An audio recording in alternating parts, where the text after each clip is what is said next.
जय जगन्नाथ सांग मैंने मु मधु स्वागत करुच्ची गोटे न्यू मिनी ब्लॉग को। आज मु मो दीदी आउ भेणी सह रिल्स बनवाई बाहरी।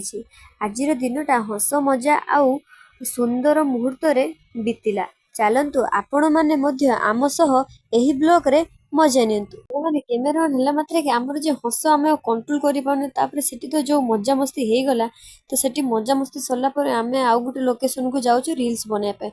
तो वीडियो रे कंटिन्यू रहंतु निहाती जानि परिबे।